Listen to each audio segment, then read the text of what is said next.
Bonjour à tous, c'est un plaisir d'être ici. Merci pour l'invitation. Donc moi, je vais vous parler donc de viticulture et de biodiversité, un peu comme tout le monde en fait, et puis autour d'un titre qui est volontairement un peu provoquant ou provocateur. Est-ce que c'est une chimère ou est-ce que c'est une réalité? Donc je vais essayer de vous dresser un peu un panorama du rôle de la biodiversité dans un premier temps dans les paysages viticoles, et puis dans un deuxième temps d'aborder la question de l'effet des pratiques et du paysage, ce qui sera peut-être un peu redondant avec le propos d'Ilona juste avant. Alors, je vais repasser rapidement dessus, mais vous le savez tous, on traverse actuellement une crise environnementale absolument majeure d'effondrement de la biodiversité à l'échelle globale.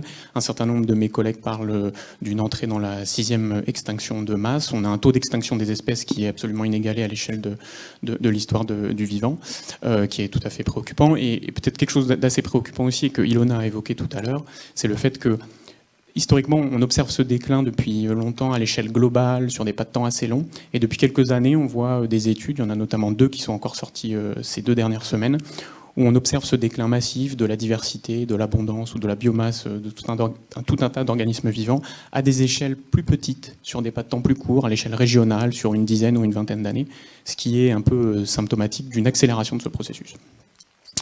Alors, les causes sont bien connues, ça a été aussi évoqué ce matin. On a pour coutume un peu de les résumer autour de ces 5 grands facteurs, on pourrait dire environnementaux: la pollution des milieux, la surexploitation des ressources naturelles, la destruction des habitats, le changement climatique et les invasions biologiques sont toutes responsables de ce déclin massif de la biodiversité. Et ces 5 grandes causes ont un trait commun. Elles sont toutes évidemment le fruit de l'action de l'homme, et elles ne sont pas indépendantes, elles sont parfois même interdépendantes et rentrent en synergie pour ce qui est de l'impact sur la biodiversité notamment. Alors, on peut se poser la question de pourquoi s'inquiéter de l'effondrement de la biodiversité. Il y a des raisons philosophiques, il y a des raisons patrimoniales, éthiques à s'inquiéter un peu de cet effondrement. Mais il y a avant tout une raison fonctionnelle qui nous concerne nous directement en tant qu'humains, parce que on exploite directement les ressources naturelles et le fonctionnement de nos sociétés est directement construit sur cette exploitation, et donc il y a des questions de durabilité de fonctionnement de nos sociétés en fait directement derrière cette question d'effondrement de la biodiversité. Et il y a plus de 30 ans de travaux en écologie qui ont permis de montrer que la biodiversité était le moteur du fonctionnement des écosystèmes, c'est-à-dire que plus on a une biodiversité, qu'elle soit génétique, spécifique ou fonctionnelle, plus les écosystèmes assurent un maintien d'un certain nombre de fonctions, comme la pollinisation, ça a été évoqué ce matin, mais on peut évoquer aussi la décomposition de la matière organique dans les sols, par exemple. Donc, derrière cette question d'effondrement, il y a la question de la durabilité de nos sociétés et de notre modèle de production agricole, si on parle d'agriculture en particulier. Donc sans biodiversité, pas de pétrole; sans biodiversité, pas de cité du vin à Bordeaux; sans biodiversité, pas de cèpe; sans biodiversité, pas de vin. En tout cas, je vais essayer de parler un peu de ça dans la suite de mon exposé. Donc cette première partie-là va vraiment concerner le rôle de la biodiversité dans les paysages viticoles, et j'ai volontairement choisi des exemples un peu diversifiés, c'est-à-dire un peu en dehors de mon champ de compétences, pas essentiellement, mais un peu pour essayer de vous illustrer un peu le rôle de la biodiversité sur certains aspects qu'on n'a pas forcément toujours en tête, en tout cas quand on parle de viticulture au grand public. J'imagine que vous, en tant que viticulteur, vous êtes évidemment familier de ces questions-là. Alors le premier élément ici, c'est de dire de quoi on parle quand on parle de biodiversité. Je vous ai dit, c'est la diversité des formes du vivant, génétique, spécifique ou fonctionnelle. Mais c'est aussi un emboîtement d'échelle, on pourrait dire, c'est-à-dire que la diversité biologique, c'est la diversité intraspécifique, c'est-à-dire la diversité des populations au sein d'une même espèce, c'est la diversité des espèces qui interagissent entre elles pour former des communautés, c'est la diversité des communautés qui opèrent dans des écosystèmes, et c'est aussi la diversité des écosystèmes dans des paysages, ce qu'a évoqué ce matin notre premier intervenant. Et tous ces écosystèmes peuvent former des biomes à l'échelle globale, quoi. Donc il y a vraiment une question d'emboîtement d'échelle, et on a toujours tendance un peu à parler de biodiversité sous le prisme de la diversité spécifique, le nombre d'espèces de papillons, le nombre d'espèces de plantes, etc. Mais c'est aussi la diversité intraspécifique, la diversité, par exemple, génétique au sein d'une même population, qu'on voit par exemple dans cette salle, si on se regarde tous. Et si on parle de la vigne, le premier exemple, évidemment, et là encore que vous connaissez, j'imagine très bien, c'est la diversité des cépages au sein de la viticulture. Alors, évidemment, Oui, c'est un exemple un peu classique de la biodiversité, mais je pense que c'est important de le rappeler. C'est une seule espèce, c'est Vitis vinifera, et il y a plein de caractéristiques très différentes de cette espèce, mais c'est aussi de la biodiversité, et c'est la biodiversité qui va nous permettre de répondre à des enjeux environnementaux assez majeurs. Alors là, je suis allé pêcher des travaux de nos collègues, notamment de l'INRA de Montpellier et de l'INRA d'Avignon ici, qui ont notamment caractérisé la diversité des cépages ou des variétés qui existent à l'heure actuelle à l'échelle mondiale. Alors ils ont estimé qu'il y a 6 à 10 000 variétés de Vitis vinifera à l'échelle mondiale. Alors ce petit graphique là, ou cette petite map monde vous représente un peu cette diversité. Mais surtout ce qu'ils ont montré, c'est qu'il y a environ 10% de cette diversité qui est commercialisée, c'est-à-dire des variétés qui sont enregistrées dans des catalogues, caractérisées selon certains critères, donc c'est 10%. Et en fait, il y a 1% de cette diversité, à peu près 12 variétés, que je ne vais pas vous lister ici, mais dans lesquelles on retrouve le merlot, par exemple, le cabernet sauvignon ou le chardonnay, qui sont largement dominants à l'échelle mondiale, puisque dans un certain nombre de pays, notamment les pays du Nouveau Monde, sont largement dominés. Là, c'est ce que représente en fait la couleur là, sur ce graphique. Plus la couleur est sombre, plus l'encépagement de ces régions-là est dominé par ces 12 variétés en question, qui sont appelées ici internationales. Et on voit bien que dans l'ancien monde, ici, là c'est un petit peu un zoom, on maintient une grande diversité de variétés ou de cépages, mais que globalement, ces 12 variétés dominent un tiers des surfaces mondiales à l'échelle du globe. Donc c'est assez colossal quand on connaît un peu cette diversité existante à l'échelle mondiale. Et évidemment, cette diversité, elle s'explique par l'histoire en fait, de l'importation de la viticulture dans le Nouveau Monde notamment. Mais c'est pas le propos ici aujourd'hui. Ce qui est intéressant, c'est que derrière cette diversité, il y a une grande diversité génotypique et phénotypique, donc ça veut tout simplement dire une grande diversité de traits, d'expressions de caractère, qui peuvent être par exemple la phénologie, une phénologie différente, une tolérance au froid différente, une tolérance à la sécheresse. Et ce graphique-là vous illustre par exemple la différence entre ces 12 variétés internationales en rose, et puis 103 autres cépages qui sont étudiés sur le domaine de Vassal à l'INRA de Montpellier. Qui sont donc différenciés par rapport à leur différence de maturité par rapport à une référence qui est le chasselas ici, exprimé en semaines. L'idée, c'est pas de rentrer dans le détail de ce graphique. Vous voyez donc qu'il y a une distribution très variable du caractère maturité, date de maturité, entre ces différents cépages, et que derrière cette variabilité génotypique et phénotypique, en fait, il y a des capacités adaptatives majeures à des changements environnementaux qui sont actuels et qui sont à venir. Concrètement, planter des variétés plus tardives dans un contexte de changement climatique, par exemple, ou plus précoce, etc. Et donc, en fait, derrière cette question-là, il y a vraiment la question de la biodiversité, l'entretien, finalement, de ce capital qui est, pour les viticulteurs, j'imagine, absolument fondamental, puisque c'est là-dedans qu'on va puiser les solutions pour la viticulture de demain. Et nos collègues de l'INRA d'Avignon se sont amusés aussi à faire un exercice de modélisation à l'échelle mondiale, où ils se sont amusés à représenter l'évolution des surfaces viticoles à l'échelle mondiale, dans un scénario à plus 2 degrés, et puis dans un scénario à plus 4 degrés. Et ils ont rajouté une petite contrainte, ils ont, dans les zones viticoles qui sont actuellement cultivées, rajouté la possibilité ou non, pour des viticulteurs virtuels, de changer de cépage, parmi un jeu de 11 cépages différents, qui diffèrent parmi les différents cépages en termes de phénologie et de maturité en particulier. Et c'est assez intéressant ce qu'ils ont montré, c'est qu'ils ont montré que si l'encépagement reste le même dans les zones viticoles actuelles, et qu'on est dans un scénario à plus 4 degrés, on a une diminution de plus de 80% des surfaces en vigne dans ces zones-là à l'échelle mondiale. Donc c'est ici ce que représente ce graphique.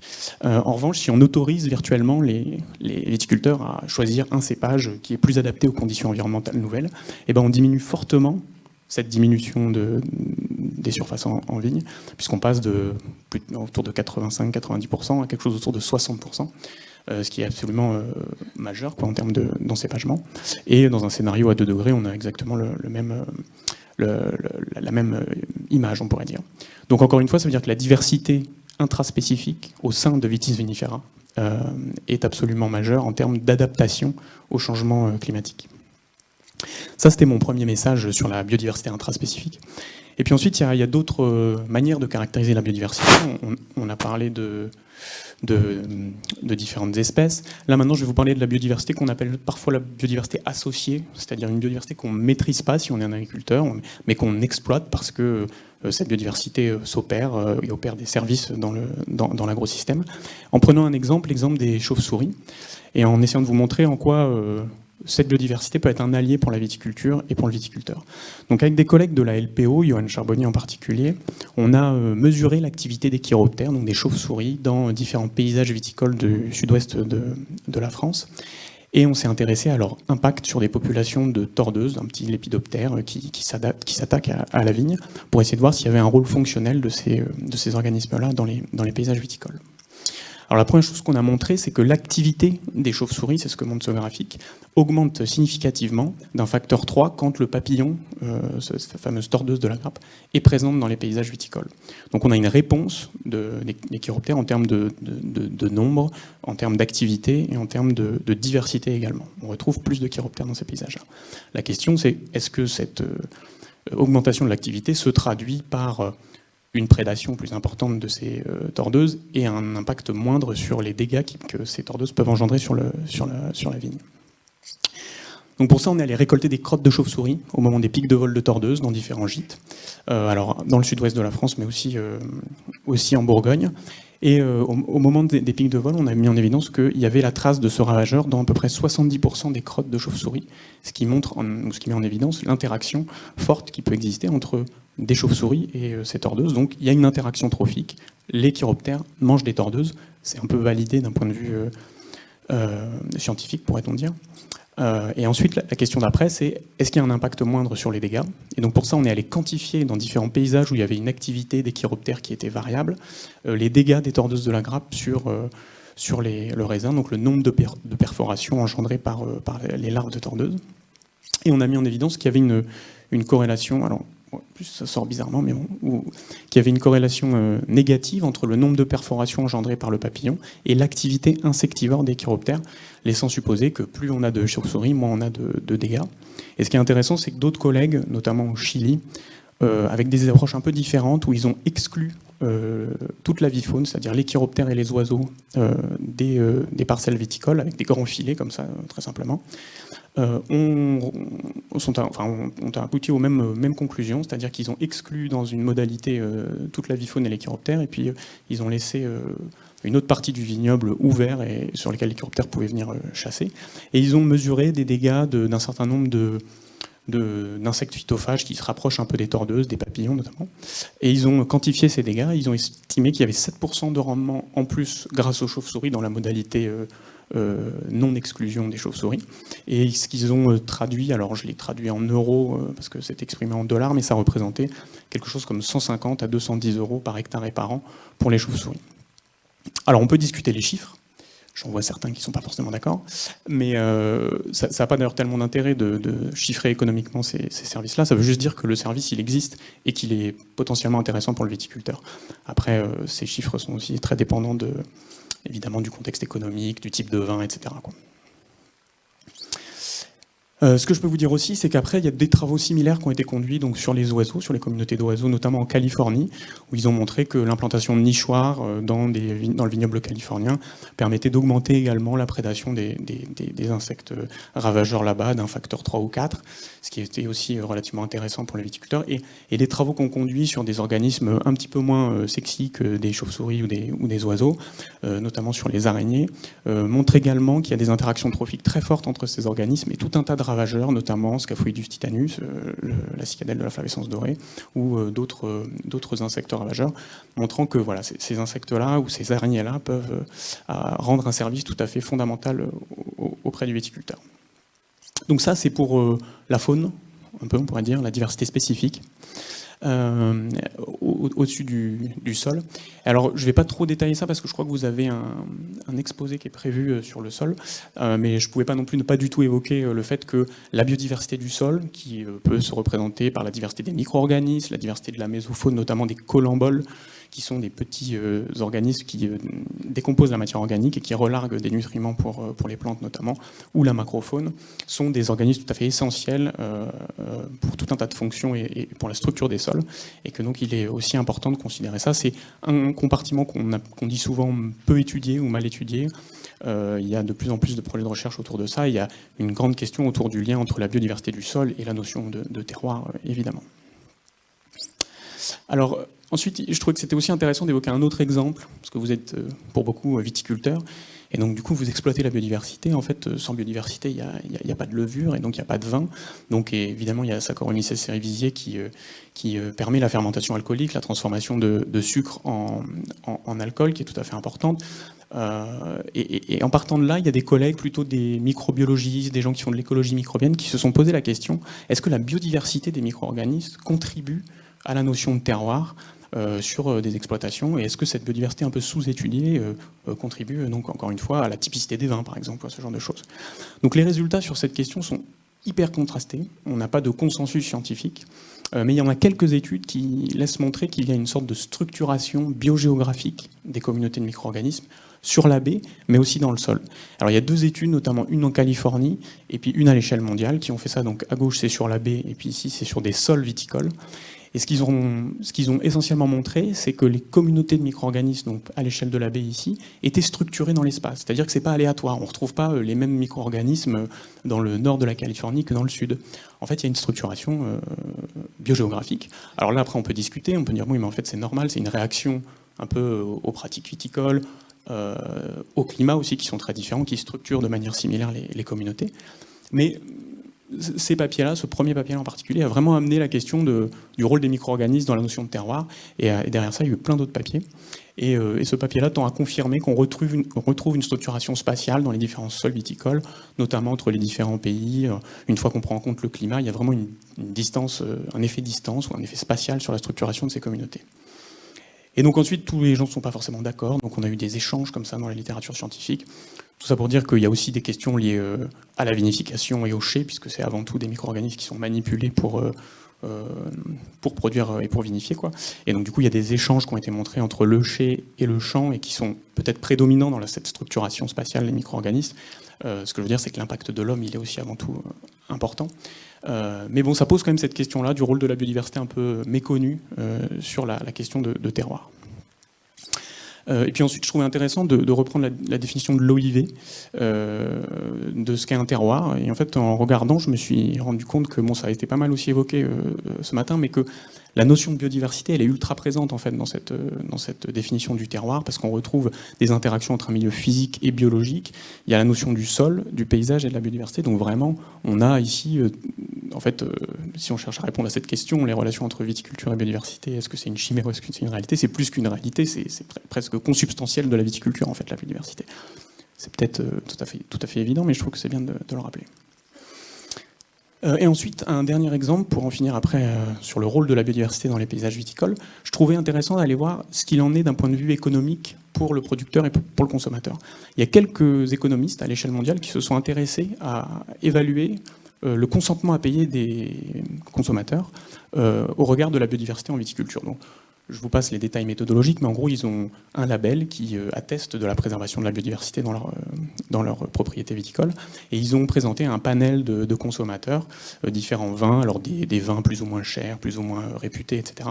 Et ils leur ont demandé d'évaluer leur consentement à payer avec leur propre argent par rapport à ces différents vins.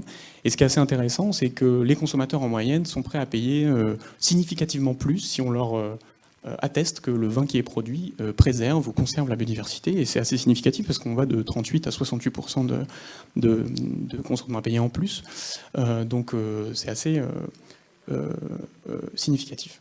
Ce qui est intéressant, c'est que là derrière ça, on voit émerger une synergie entre la capacité d'un viticulteur à préserver la biodiversité et la capacité ou la possibilité à valoriser son vin. Donc c'est ça qu'on recherche en fait en agroécologie, c'est à valoriser ces synergies. Et donc là on a un très bon exemple autour de la biodiversité de la viticulture. Alors ensuite, j'en ai fini avec ma première partie sur le rôle de la biodiversité dans les paysages viticoles. Et je voulais plutôt aborder les effets donc, des pratiques viticoles et des paysages. Ça a été évoqué juste avant moi par Ilona, mais il y a différents exemples qui existent dans la littérature et c'est toujours intéressant de les évoquer. Alors, la première chose qu'on sait très bien dans la littérature scientifique et dans les différents travaux qu'on a menés nous au laboratoire, c'est que la diversification et la gestion extensive de l'enherbement à l'intérieur des parcelles, c'est un élément tout à fait majeur en viticulture pour préserver la biodiversité. Alors je vous ai dit tout à l'heure qu'il y avait un emboîtement d'échelle, donc je vais petit à petit partir de la parcelle pour aller vers le paysage, mais ça c'est un élément fondamental parce que il y a un effet très fort sur la biodiversité. On sait qu'en moyenne, on va augmenter de 50% l'abondance et la diversité des espèces animales qui vont se retrouver dans les parcelles de vignes. On va favoriser la régulation des insectes ravageurs de 15 à 20%. On va contribuer à la séquestration du carbone, limiter l'érosion des sols et mieux protéger les sols. Et on va contribuer aussi à la fertilité des sols. Et cela avec des... Alors il y a eu différentes méta-analyses sur cette question-là, mais ils montrent que globalement, on ne change pas tellement le rendement en termes de quantité ou de qualité dans des modalités où on aurait comparé une gestion un peu intensive de l'enherbement, voire pas d'enherbement du tout, à des modalités où là on a géré de manière plus extensive l'enherbement en diversifiant le couvert, en semant des couverts ou en limitant la fauche par exemple ou la tente. Donc voilà, donc premier message, l'importance majeure de diversifier les couverts à l'intérieur des parcelles. Au-delà de ça, il y a tout un tas de travaux qui ont été menés sur l'effet des pratiques viticoles sur la biodiversité et les services écosystémiques. Et il ressort différentes tendances de ces travaux qui ne sont pas très surprenants. Donc je ne vais pas non plus m'étendre beaucoup, mais globalement, nous, ce qu'on a contribué à mettre en évidence à travers nos travaux, c'est un impact majeur des produits phytosanitaires, de l'utilisation des produits phytosanitaires sur la biodiversité, multitrophique, en allant des colamboles qui décomposent la matière organique dans le sol jusqu'aux oiseaux, et un rôle absolument majeur du travail du sol. Donc là, vous avez quelques exemples. Alors, on pourrait discuter les indicateurs, les relations, etc. Mais en gros, les tendances qui ressortent, c'est une augmentation de l'utilisation de produits phytosanitaires, qu'ils soient de synthèse ou non, sur un effet majeur négatif sur l'abondance des araignées, donc qu'on retrouve à la surface du sol ou dans le feuillage de la vigne. Des effets importants, évidemment, de l'utilisation d'insecticides, notamment sur les pollinisateurs sauvages. Un impact fort de la quantité de cuivre qu'on retrouve dans le sol sur les décomposeurs et notamment sur les colamboles qu'on retrouve de manière quasi systématique dans tous les sols viticoles. Et puis, je l'ai déjà rapidement dit, mais un effet du travail du sol ou de la gestion de l'enherbement sur des organismes comme les vers de terre, par exemple, avec des effets très forts de l'enherbement dans l'interrang sur les vers de terre. Donc des effets absolument majeurs des pratiques considérées individuellement, pourrait-on dire. Et ensuite se pose la question, alors c'est pareil, Ilona l'a évoqué ce matin, des questions des effets des systèmes de culture, c'est-à-dire des cahiers des charges de production. Donc souvent on arrive sur la question de la bio, parce que c'est facile la bio, parce qu'on a un cahier des charges, on sait à peu près ce qu'on n'a pas le droit de faire et ce qu'on a le droit de faire. Et donc on peut travailler sur l'effet des combinaisons de leviers, pourrait-on dire, sur la biodiversité à travers cette question-là. Et donc c'est une question qu'on s'est posée, c'est quel est l'effet d'un système qui s'appelle agriculture biologique, qui est un cahier des charges de production, encore une fois, et qui définit un peu lâchement, mais qui définit quand même une combinaison de pratiques potentielles sur la biodiversité.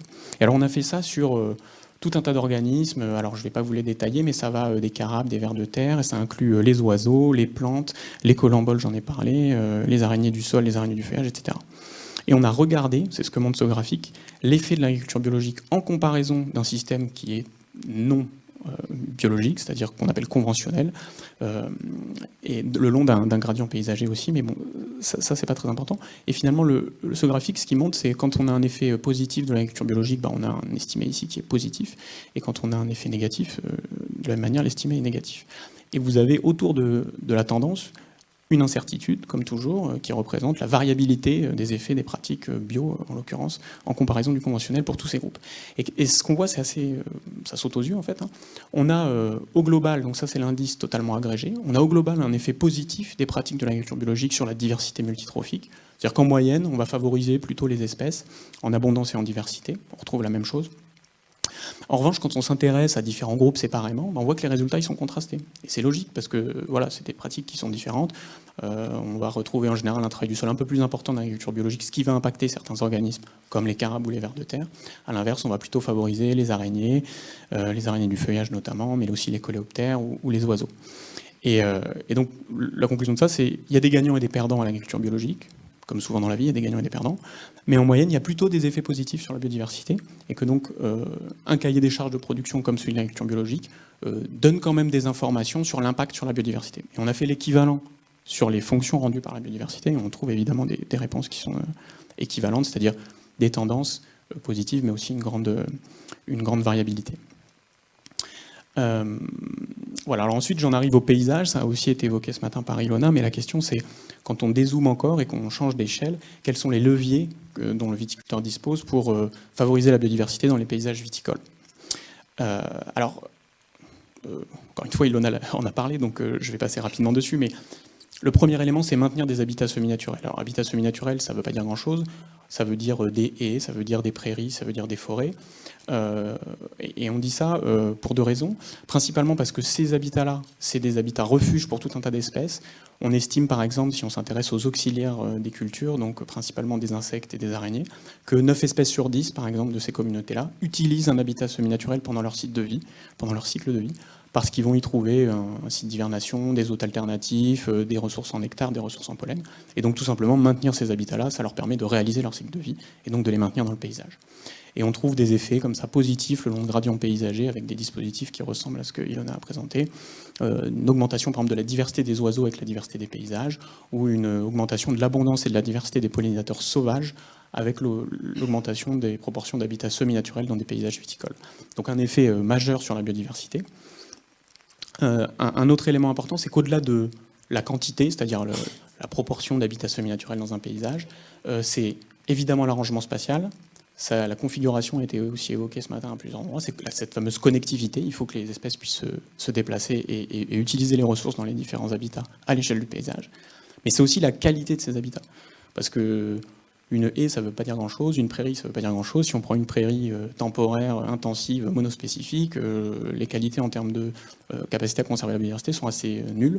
En revanche, une prairie extensive de 30 ans, avec une diversité de plantes importante, va là présenter des intérêts assez significatifs en termes de biodiversité. Donc il y a cette question derrière de la qualité des habitats non cultivés, au même titre qu'il y a la question de la qualité des habitats cultivés. Oups. Et en gros, diversifier les paysages viticoles, c'est notamment favoriser la régulation des insectes ravageurs, ça c'est très bien montré dans la littérature, et favoriser tout un tas d'autres services écosystémiques. Et c'est aussi limiter les impacts négatifs du changement climatique. Il y a eu donc 2 études qui sont sorties les 3 dernières semaines là, sur l'interaction entre changement climatique et diversification, simplification des paysages. Et ça semble très clair que les paysages qui tamponnent le mieux les effets négatifs du changement climatique sur la biodiversité, c'est des paysages agricoles dans lesquels on a maintenu des forêts, des haies, des prairies, pour les mêmes raisons que j'ai évoquées juste avant. Donc là, un élément tout à fait majeur de la stratégie d'adaptation pour les viticulteurs dans les années à venir. Ensuite, un message que je voulais vous faire passer aussi, c'est qu'on a parlé des pratiques, on a parlé du paysage, mais en fait, ce qui est quasiment systématique dans toutes les études qui sont conduites sur ces questions-là, c'est qu'il y a une interaction très forte entre les deux. Et si on a des pratiques locales à l'échelle d'une parcelle ou d'un système de culture qui sont hyper intensives, on ne verra jamais les bénéfices de maintenir des haies, des prairies et des forêts dans le paysage. Et c'est très bien illustré ici par ce graphique où on a mesuré l'abondance des araignées dans des paires de parcelles viticoles conduites en bio ou non, le long d'un même gradient paysager. Et on a des réponses contrastées de l'effet de ce paysage et du maintien des habitats semi-naturels dans des systèmes bio et conventionnels. On voit qu'on arrive plutôt à favoriser l'abondance des araignées dans des systèmes bio qui sont situés dans des paysages diversifiés, alors que des systèmes conduits en agriculture conventionnelle ne voient pas émerger les bénéfices, si vous voulez, de l'implantation ou du maintien d'habitats semi-naturels dans le paysage. Et donc ces interactions, elles sont majeures. Ça veut dire qu'en tant que viticulteur, il faut penser ses pratiques par rapport à son paysage, et que penser les pratiques sans penser le paysage, ça ne va pas amener à grand-chose, ou ça peut ne pas aboutir sur grand-chose.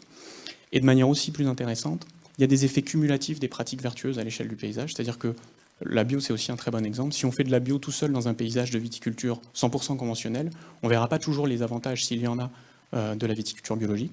En revanche, sur les araignées encore, quand on a comme ça des massifs, on pourrait dire, ou des clusters, pour utiliser un terme un peu à la mode, de bio dans le paysage, et ben on va voir émerger des effets cumulatifs sur les populations d'araignées. On va avoir plus d'effets du bio parce qu'on a maintenu beaucoup de parcelles en bio dans le paysage. Et donc ça, c'est absolument fondamental. Ça pose des questions autour de la structuration du parcellaire et de l'exploitation agricole pour un viticulteur, mais aussi de l'interaction avec ses voisins. Et donc cette matrice paysagère, c'est pas que les habitats non cultivés, c'est aussi avant tout les habitats cultivés, et notamment la viticulture.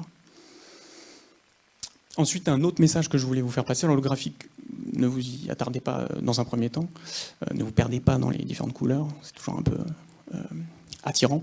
Ce que je voulais juste faire ressortir ici, c'est que, en fait, les leviers sont différents en fonction des organismes. Ces deux histogrammes, en fait, ils vous résultent l'effet et l'importance des effets des différents leviers à l'échelle locale, les pratiques et le paysage, pour 2 types d'organismes, les pollinisateurs sauvages et les collemboles. Et sans rentrer dans le détail des effets, du sens des effets, de la taille des effets, ce qu'on voit très nettement, c'est que pour les pollinisateurs sauvages, c'est largement les effets paysagers qui dominent, puisqu'on a quasiment 2/3 de l'importance là, qui est représentée par le paysage, versus des pratiques qui représentent à peu près 1/3 de la variabilité des abondances de pollinisateurs. Donc c'est-à-dire que pour ces organismes-là, c'est très important parce que c'est des organismes qui se dispersent, qui vont chercher plein de ressources dans le paysage. En revanche, pour les colamboles, qui sont des tout petits organismes qui se dispersent beaucoup moins et qui sont présents dans le sol, là on voit que là, assez logiquement, hein, les pratiques locales qu'on va avoir sur une parcelle sont dominantes et dans une moindre mesure le paysage. Ça veut dire quoi? Ça veut dire qu'on va avoir des effets contrastés de ces différents leviers en fonction des organismes et que les traits de vie des espèces, c'est-à-dire leur capacité à se disperser, leur capacité à l'exploiter des ressources dans tel ou tel milieu, sont absolument fondamentales si on essaye de comprendre les effets de ces changements environnementaux sur la biodiversité. Et enfin, passer à l'échelle du paysage, vous l'avez compris, ça permet une approche en fait intégratrice qui intègre les effets sur les habitats cultivés et les habitats non cultivés. Et enfin, je voulais finir là-dessus, sur des aspects un peu leur relation, synergie, antagonisme, on pourrait dire, entre capacité à conserver la biodiversité et capacité à produire du raisin. Sur un réseau de parcelles, on s'est amusé à mesurer donc, la production de vin. Donc ici, c'est un rendement standardisé par rapport à l'objectif du viticulteur. Ce n'est pas une valeur absolue, c'est est-ce que le viticulteur a atteint son objectif de rendement ou pas. Et sur l'axe des Y, on a un indice multitrophique qui permet de représenter la biodiversité à travers tous ces taxons que je vous ai présentés. Pareil, l'unité a peu d'intérêt, plus ça augmente, plus on conserve un maximum de taxons, on va dire. Vous voyez qu'il n'y a aucune relation franche entre les deux. On a fait ça dans des systèmes en bio et des systèmes pas en bio. Il ne semble pas se dégager de tendance et c'était assez logique vu tout ce que je vous ai dit sur l'effet des pratiques au-delà des effets des systèmes de culture. Mais ce qui est assez intéressant, c'est que quand on regarde ce graphique, on s'aperçoit qu'il y a deux situations qui sortent. Il y a une situation où on a vraiment des synergies entre capacité à produire du vin et capacité à conserver la biodiversité. Là, c'est tout ce paquet de points qui sont à la fois des parcelles en bio et des parcelles pas en bio. Et puis, on a des situations d'antagonisme où il y a des parcelles dont les pratiques vont favoriser vraiment la biodiversité, mais vont être très peu capables de produire du vin. En tout cas, ils n'ont pas du tout atteint leurs objectifs de rendement pour de multiples raisons. Et à l'inverse, des systèmes de culture là, qui vont favoriser l'atteinte du rendement et des objectifs de rendement, mais un peu, on pourrait dire, au détriment de la biodiversité. Donc, il existe ces trois situations, ça c'est le premier point. Le deuxième point, c'est que ces synergies, elles sont issues de combinaisons entre pratiques locales et paysages. Alors, je ne peux pas le détailler, mais ce que je vous ai dit avant est tout à fait valable. C'est-à-dire quand on a des pratiques plus vertueuses localement et qu'on a maintenu un certain nombre d'habitats dans le paysage et on a diversifié les paysages, on est plus à même d'arriver dans ce coin-là, c'est-à-dire de favoriser les synergies. Alors que quand on a des pratiques plutôt délétères ou dans des paysages plutôt simplifiés, on est plus à même de favoriser les antagonismes. Et le dernier point, c'est que ce qu'on a assez bien montré, c'est qu'on a quantifié le coût de production pour les viticulteurs de ces différentes pratiques et la valorisation de leurs produits derrière. Et on a mis en évidence que les pratiques qui sont les plus respectueuses de la biodiversité, c'est aussi des pratiques qui ont des coûts de production qui sont moindres. Alors c'est aussi des viticulteurs qui peuvent produire moins de raisins, mais du coup on aboutit à des situations où la marge pour le viticulteur est absolument similaire. Et donc on ne nuit pas, pourrait-on dire, à la rentabilité économique des exploitations avec des pratiques qui sont plus vertueuses d'un point de vue de la conservation de la biodiversité. Voilà, donc le message à retenir, c'est évidemment, c'est pas une chimère, la relation entre viticulture et biodiversité, c'est une réalité. La biodiversité est au service de la viticulture et du viticulteur. C'est aussi un atout pour les viticulteurs, pour la filière et pour les acteurs des territoires viticoles. Je n'ai pas eu le temps d'en parler, il y en aura probablement d'autres exemples, mais sur les aspects esthétiques et culturels des paysages, c'est absolument fondamental. Et c'est un capital qui est fragile et qu'il faut évidemment préserver, qui est soumis à de rudes pressions. Mais heureusement, on dispose d'un certain nombre de leviers pour construire des systèmes agroécologiques, on en a évoqué certains aujourd'hui, nous développons, nous particulièrement, des approches d'innovation ouverte avec les viticulteurs, où on travaille directement avec eux pour expérimenter des nouveaux systèmes, pour essayer de trouver des solutions adaptées à des contextes locaux qui sont différents. Voilà, et je vous remercie pour votre attention.